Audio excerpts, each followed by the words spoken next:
Rufus is no stranger to this group. He's been, speaking to us on a regular basis. I'm not going to spend time in introducing him. Whenever I see Sam, I think of red. I see red. You will know what exactly I'm going to be talking about. So here is Sam Rufus. You can have all of him for the next 45 minutes. Sam, over to you. Thank you, George. Looking forward to hearing God's voice through you. God bless you. Thank you. Thank you very much.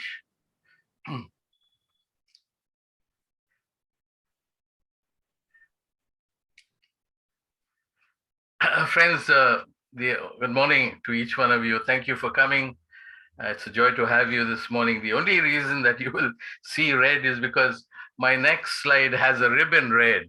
So can you imagine the clash of colors if I would have had it in blue? So thank you very, very much, George, for introducing me. And I hope there are some new people here today so that we'll be able to really enjoy what the Lord has for us. I just want to say thank you to each one of you, particularly Bastian and George, who roped me in. I won't say who pulled me in, but they roped me in. And it's a joy to be roped in fact, and enjoy every Saturday morning. And I really look forward to this time and look forward to even seeing some of you in terms of your names. And also sometimes I see Vivo, I see this number, that number, which is anyway trying to get in touch. Okay, let's move fast this morning because time will always fly. I have the joy of sharing with each one of you on thinking. I mean, I can't put this video on, but there's this wonderful conversation between a German and an SOS call made from another ship, and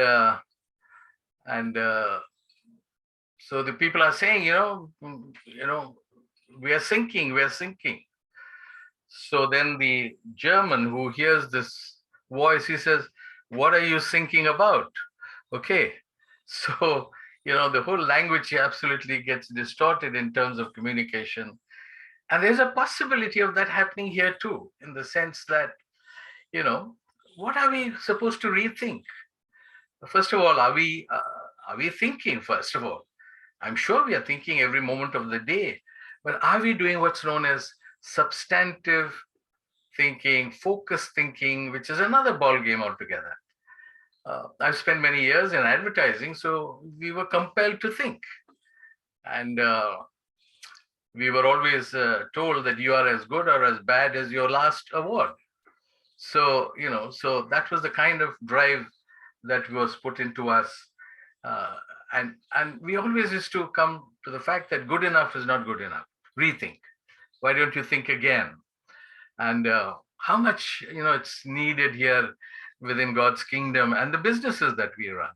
I'm sure that you're thinking, but doing it in a deliberate manner, doing it in a manner with people, with teams.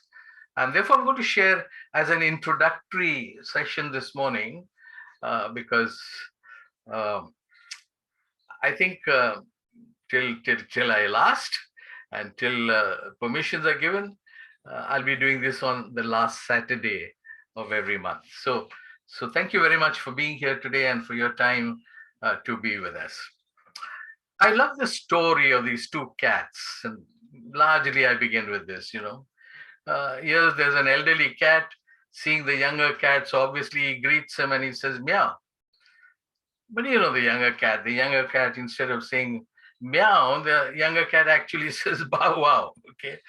So as you know, elders can get pretty hot, and they, he began to verbally sort of slap him up and say that, you guys are watching MTV too much, or you're doing this or that. And I said meow, and why on earth did you say bow wow? This is being disrespectful as such. So the younger cat, well, let's call him Sam, okay?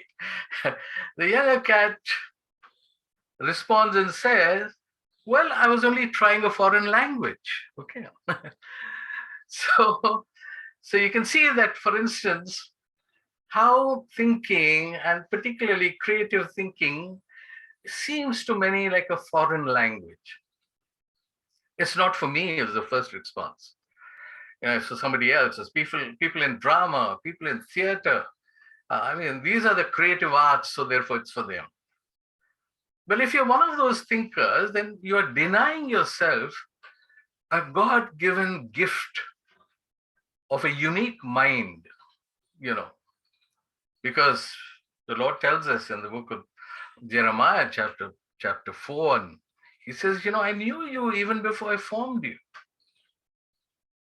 I sanctified you as you were coming out of your mother's womb. And then he says, I made you a prophet unto the nations. So friends, we don't need ordination in a sense, okay? The Lord has given it to us already. And I celebrate this fact that each one of us are unique, uniquely made. And the Lord had a hand in it. He never made photocopies. The Lord had a hand in it. And therefore, we are so blessed. So let's go into that spirit of trying to dispel this whole concept of thinking or rethinking to be a foreign language. It's beautiful. It's wonderful to be able to, understand some of these concepts and these principles and apply it. Normal is boring. You would have seen that, whether it be in life or elsewhere. And the mind will accept something which is exciting, something which is new, something which is paradigm shifting. Okay. I'm sure that if I have to ask you this morning to complete the sentence, where there's a will, certainly most of you will say there is a way. And that's absolutely right, because we've been living with that. But if I turn around and say that where there's a will, there are relatives, suddenly the paradigm shifts. And you know what I'm saying, and some don't get it, when I'm in a physical space. And then when it hits them, they cannot but be able to burst out to understand. What a shift. We have a daughter called Sarah. Sarah is a corporate lawyer, and she says, Dad, you got it wrong. I said, why? She says, where there's a will, there are lawyers. Okay, so you can see how additionally this other aspect keeps growing. So friends, creativity is the opposite of routine. And each one of us are blessed with creativity because we are created beings. Now they're trying to instill creativity in robots. I was with a large defense organization yesterday, a 3-day program, which I was sharing with Bastian and George. Okay, amazing things, and I may refer to that as we go along. So, all of us are endowed, all of us are blessed. The thing is for us to accept it and follow it and learn from this as we go along. A test which is called a Torrance test, I don't know much about it, but except for the reference of it, I don't know exactly what the benchmarks were, the parameters or whatever. This is what this survey on children in terms of creative thinking had shown up. Around the age of 4, the children who were tested for their creativity were as high as 84%. And you see, as they began to grow, their creativity levels were going down. In the sense, at 8, they were 67, at 12, they were 34, and at 17, there's 12. So by the time they come to your age or my age, you'll wonder what the test would have shown, isn't it? So what happens is there are many factors that apply to that. And I always say rather, mischievously, that actually education spoiled me. I was born intelligent because I had the intelligence of the Lord. Okay. So education when I asked this question, and I wish we were in a physical space, education actually is the progressive discovery of ignorance. Yeah. Education is the progressive discovery of ignorance. I didn't know that. Or now what I know is completely changed. So, friends, there is this aspect that something needs fixing, and it is not the children. I mean, as the test sort of provides the proofs for us. So this morning I'm going to attempt, I'm using the word attempt because all of us have various kinds of intelligence. And we, for a brief while, re-examine what's called our cluttered thinking. Isn't it strange that in the best of colleges, I have the joy to go to IIM Calcutta, where it's such a premier institute in marketing and all other subjects, very contemporary. And I'm able to do the creative sessions only for their MDBs, which is their management development programs. So it is not within their own mainstream programs. So even in schools, well, we find that in play schools, some of the wonderful creative stuff happens. But as they grow and as they keep growing, it is then curriculum, it is CBSE, it is so many hours, etc. So you know exactly what the drive is. Okay. So here's another call in sense of going back to those days, right? Where we were unfettered, you could think anything, okay? Say anything. And that was absolutely a marvelous aspect. The mind is a phenomenal component that each one of us have. And if I were to share this, well, probably, even in days, we wouldn't be able to completely examine or think about these things. There's a real life story of some of the leading minds and thought leaders, etc., got together to try and define the mind. And after about 7 days, you know what their answer was? Their answer was, mind is matter. So there was a guy like me who said, sir, what is matter? And you know what the response was? Never mind. Okay. So you can see how difficult it is really to define the mind. And then you can see the conscious mind. And of course, the subconscious mind is so vast that, the conscious mind is only the tip of the iceberg. And we praise God that the way that he works, and sometimes he puts so many things in the subconscious mind. You could never have thought about that idea. You could never have thought about that particular concept, but praise be to him because he had really put it down there. Okay. So, in Psalms chapter 139 and verses 13 and 14, the psalmist David is in all praise and he says, Lord, it was you who created my inward parts. It was you who knit me together in my mother's womb. I just love the word knit. I said, was the Lord knitting us? We talk about being wired today, You knit me. And as winter's coming, you'll find many of them knitting, right? Especially elderly people. You knit me together in my mother's womb. I will praise you. I will worship you. Why? Because I've been fearfully and wonderfully made. Okay. Fearfully, and not in the sense of being afraid, but even the thought, now I'm coming to thinking, I just imagine, go back into your own lives and think the process that was utilized for the Lord to create you and me and for us to be alive this morning. So you can see the little blue box that I have around the verse. We can just about see the lighter blue in terms of the conscious mind. have absolutely no clue in terms of the subconscious mind. I don't want to go into very statistical aspects of the mind just to say that we are fearfully and wonderfully made. I really wish, I praise God for this online platform, and the Lord reinvented this for us, or invented this for us through people.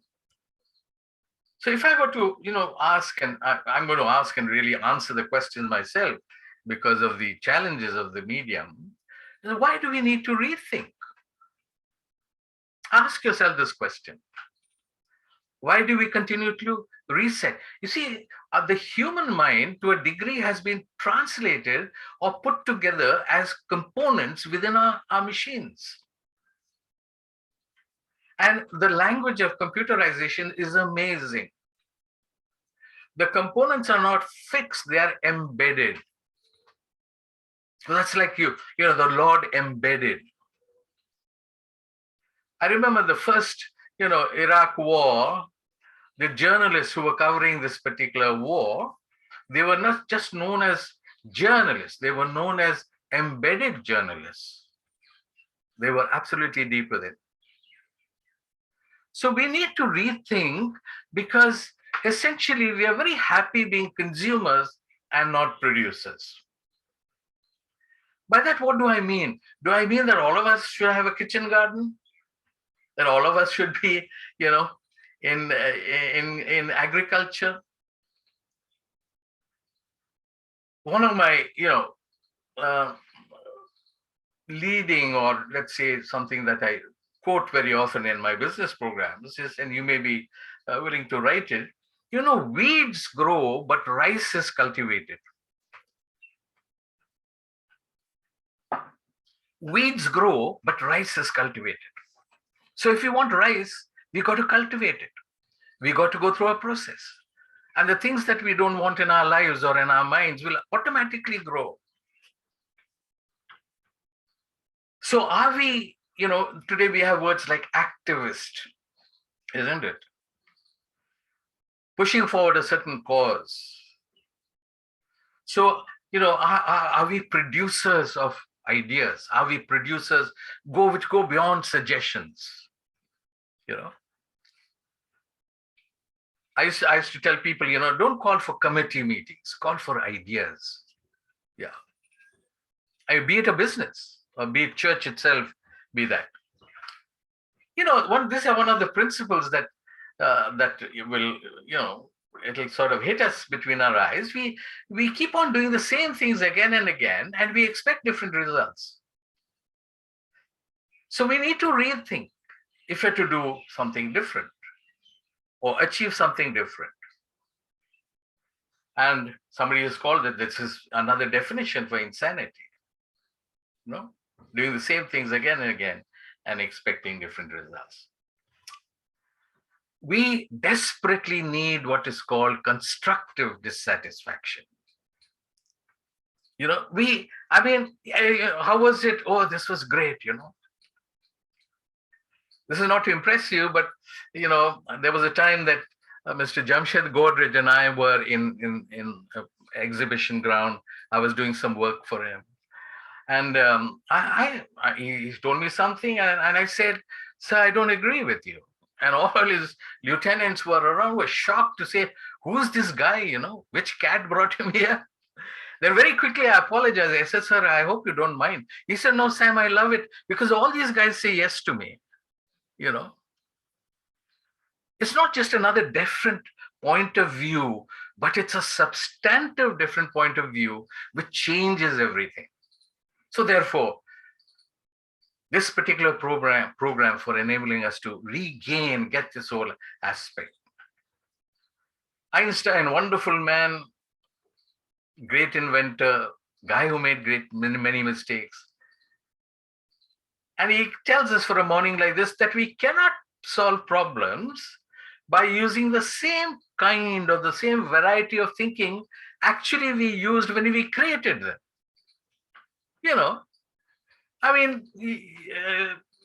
Friends get really sick. This is the kind of thinking that you created the problem. So obviously you cannot use the same tool because the tool is no longer working. So therefore it is compulsory that we think differently. And I've been saying this on this program. You know what? The COVID did not destroy our systems. The COVID actually exposed our broken systems. I'm not celebrating COVID, by the way, but I'm being real. It has compelled us to think differently.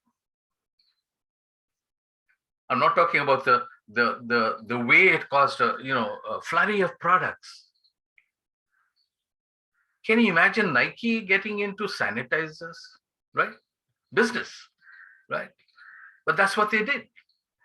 So friends, we have to think differently, and we have to keep on rethinking of the ideas that we bring across. Now let's try to get into terms of what rethinking is all about. Rethinking is a deliberate skill set as well as a mindset. Okay, so we need to acquire the skills of rethinking as well as embed it in our minds in terms of it being a mindset, so that it guides our behavior, it guides our acceptance of various things or non-acceptance. When I do workshops and somebody says, this was not right, so very, very soon after that, I say, what would you suggest? Okay. Let's look at government, for instance. Okay. You have what is known as the people in governance, and we need the opposition. I mean, I'm seriously rethinking and seeing how can I write to the election commission, right? That if you're only in opposition and not giving any suggestions, then I don't need you. So an opposition needs to show constructive dissatisfaction. So the Lord has already embedded these mental tools that we need. And what we've done, we put that into a work shed. So all we need to do is get them out of the shed and remove the rust.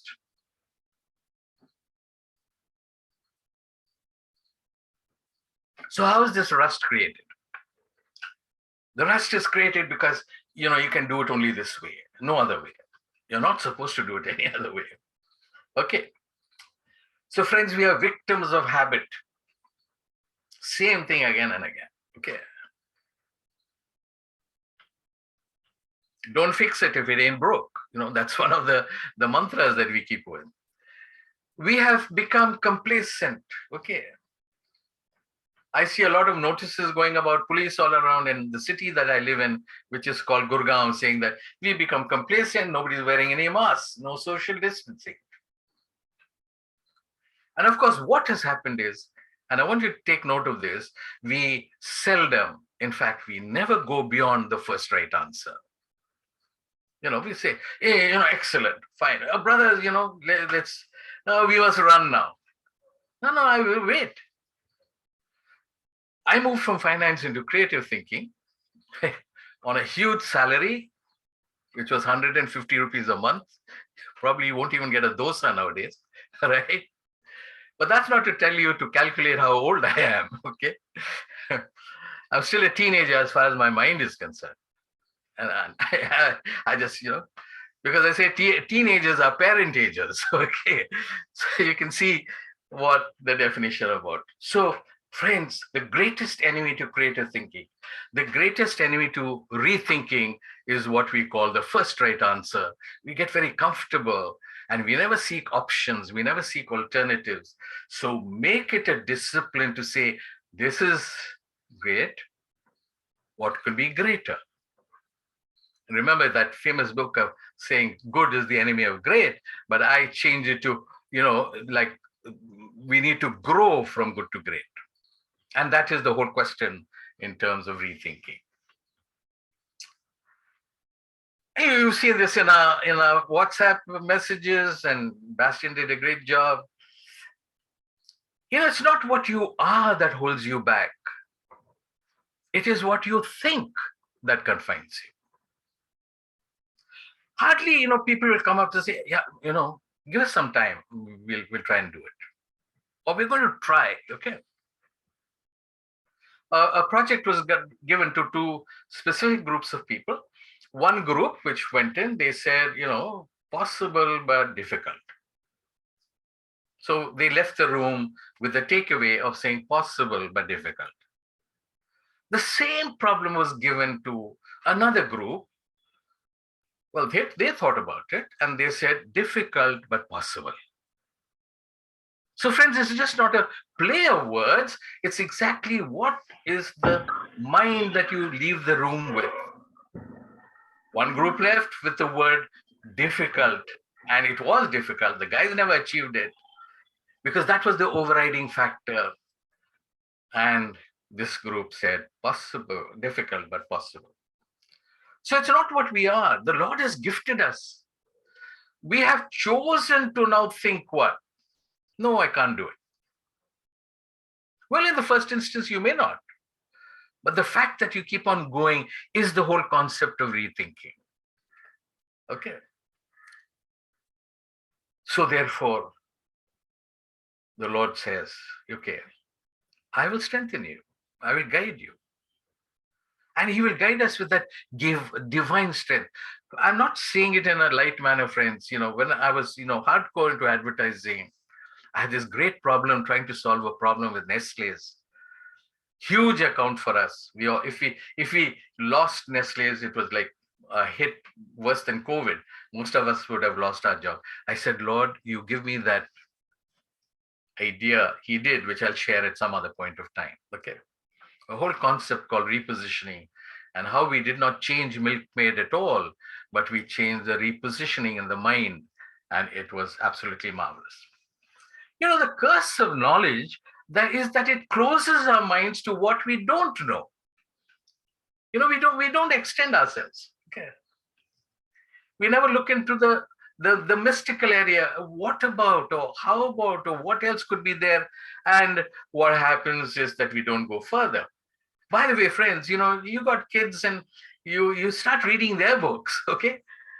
There's a lot of effort put into those books, and especially, Winnie the Pooh. And I like these very, wise statements, profound statements in children's books. Sometimes you have to rethink the things you thought through. So that's the whole question of a constructive dissatisfaction as we go on. Life is continuous change. You would have heard that, what is constant? Change is constant, right? I like this John Maxwell statement. It says, you'll never change your life until you change something you do daily, not once in a way. And the secret of your success or happiness is found in your daily routine. You don't have to move mountains, right? But something different, something small, and therefore, that's aspect. Life is not linear, as we can see. We are impatient people. We want results, right? Question about this impatient man wanting an egg for breakfast, and the hen tells him, you got to wait for it. I got to make it. Okay. So, our expectations are so quick. And it's a fact of life. But the reality is what? You don't get there easily, And therefore, the compulsion for thinking, rethinking, changing your directions. And it's a marvelous experience. Gary Hamel, a reading writer, and in fact, this is an old book, but still very valid today. He says that, let's be clear, what matters in the new economy, and he was not talking of new normal or COVID. This is a very book which is dated. It's not return on investment, but return on imagination. How can you imagine? How can you think of a better world? Today's inventors look at science fiction to be able to get their ideas, because the science fiction guys had no fetters. They sort of wrote everything which was there and then created something around it.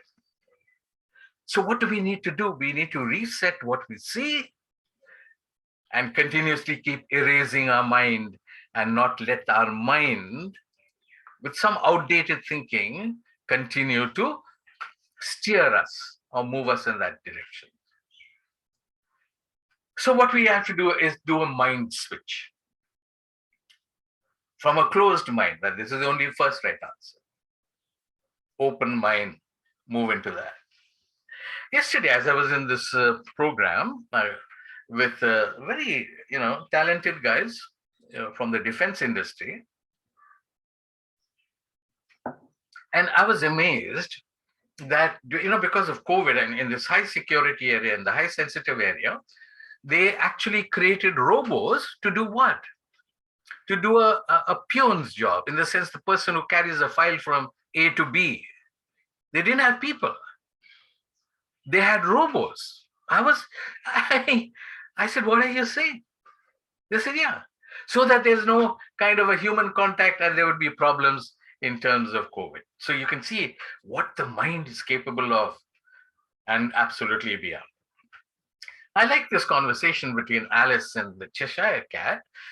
If you must get a copy of the book. I mean, Alice in Wonderland. We think it's a children's book, but was written by this wonderful author called Lewis Carroll, who was actually a mathematician.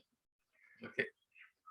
So here's this conversation which happens with the cat and Alice. And so Alice gets to the cat, which is, and says, where does this road go? So she said, where do you want to go? So Alice says, I'm not sure, I'm just asking. So here's this prompt reply, then it doesn't really matter where the road goes. So friends, it is absolutely imperative in the question of rethinking, what are we rethinking about? When you're looking at change within your organization or elsewhere, what do you wish to change? I mean, change is not some kind of a, open kind of a book. So therefore be specific, be absolutely clear, and you may change, but move on. So rethinking, let's very quickly look at rethinking in business. I mean, I can spend days in sharing these aspects, but just to give you a bit of sneak preview is, waste is no longer waste. And there are huge amounts in terms of rethinking of waste and reusing it for energy purposes and all these things. I mean, there's a huge list, but I'm just going to tap in a few. Printing has completely changed. I mean, they've rethought that. They wouldn't have arrived here if they continued to be in the old world and say, no, we cannot do anything else. Okay. Now everything is digital. You take so much for color, etc. So I'm not going to spend much time. But again, behind all this is the Lord's wisdom, irrespective of whether it's done by anybody. But he is at the helm and he wants a better world for us. He wants us to have thing. Now, can you imagine for us? Somebody who didn't want to, didn't want to throw away his old car. Okay. Now, when I was, my car became over 15 years and went to trade it in, and the guys gave me 15 grand. I mean, which probably you spend at dinner at a fine dining restaurant, right? But this guy thought something different. He was rethinking the whole concept of a sofa. He must have been so fond of his car that he redesigned it. He gave us a completely different aspect. Now look at this. This is Japan's luxury train. Okay. Yeah, it looks sleek. It looks fantastic. But this will surprise you that it was not designed by any Japanese designers, as good as they are. This was designed by a Ferrari designer. Can you imagine how the whole concept of recruiting people? Yeah. I mean, these are the amazing things that are happening in business in terms of the concept of rethinking. So competencies for rethinking, very quickly, we must question everything without fear. Okay. Not to be arrogant, not to be, demeaning or whatever. And, curiosity is at the core. Curiosity may have killed the cat, but it's not going to kill us, right? Observation. Please, when you move out, when you're traveling, when you're in a bus, you're on a train, observe what people are saying. That's my greatest feedback ground, right? And especially when you're in a 3-tier compartment. Of course, now COVID will not allow that. Okay, I would listen to conversations. What are they saying? Why are they saying the things they're saying? And therefore, mental energy means think ideas. Okay, keep thinking ideas, and it's absolutely about. And at the end of the day, friends, let's be humble about it. We know that we don't know. So we can go to our children, we can go to and be ever willing to learn. I love this t-shirt which says, the only thing worse than being blind is having sight and no vision. I think this is a Helen Keller statement. The only thing worse than being blind is having sight and no vision. So the Lord challenges Zechariah in chapter 4 and verse 3. Zechariah, what do you say? Of course, the story goes on to the candlesticks. But the question to us today, what do we see around us? I mean, you know, do we have to be another Mother Teresa to think of some ideas in terms of how people can be fed? Right? So that's the whole concept of rethinking. My time is running out, so therefore I won't dwell too much. But in the coming days, we will really pick up the notes. But I want you to figure this. Is it time to rethink the church? Okay, now don't get me wrong in the sense that we are certainly not going to do away with pews and put carpets or or stuff like that. But on a more serious aspect, let's put our focus on Christian schools. That's a great place because our present schools are not teaching values.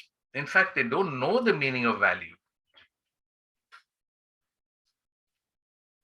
So have we also drifted because others are not teaching value and said, no, this is not part of the curriculum.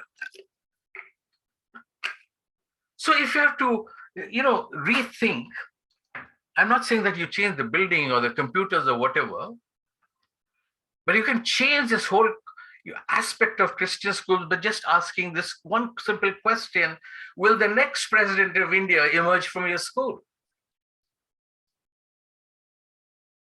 Okay.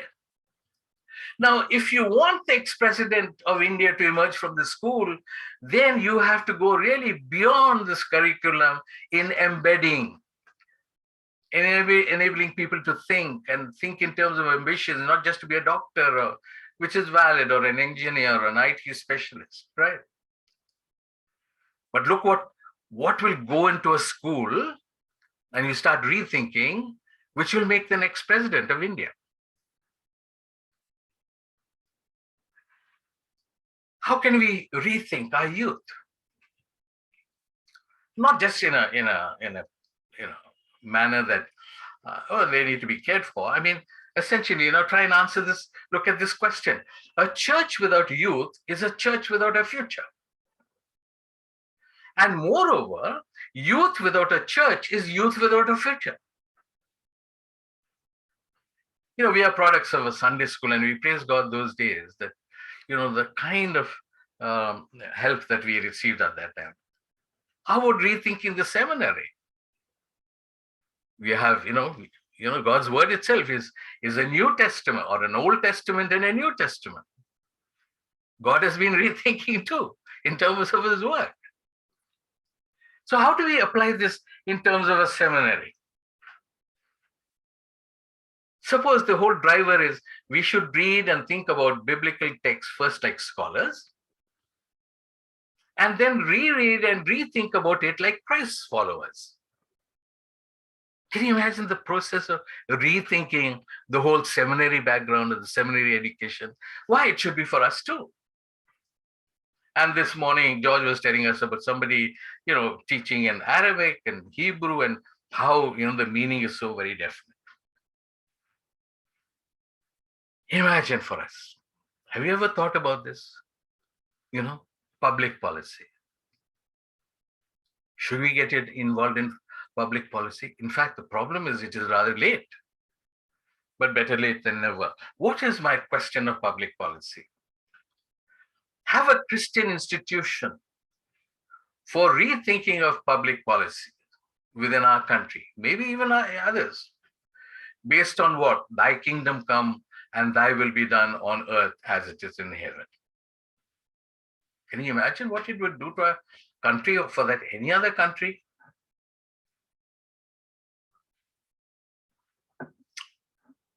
Friends, I mean, I'm giving you, some broad view or broad strokes, but these are absolutely irrelevant in terms of if you have to make a difference, if you have to contribute and do something really big. Okay. So with new mindset, we have new results. For God has not given us the spirit of fear. God has not given us the spirit of fear. If we have taken fear, then it is our problem. And He has given us power. He has given us power and of love and of a sound mind. Friends, ride with this. Embed this into your minds and in all the projects that you take on as we go along. So power, love, sound mind. What else do you need, right? Well, I have to conclude with this, and I'm sorry that I've overrun time, but it's always the case. So much to share with you, but it's been a joy to share some thoughts. I love this little thought from Timothy Ferris. If you haven't read him, find one of his books. It's great. What does he say? Think big and don't listen to people who tell you it can't be done. Life's too short to think small. Thank you very much. It's been a joy to share these thoughts. Thank you. God bless. I hand over to Bastian. Brother George.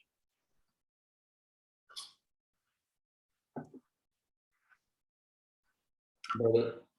I have no words.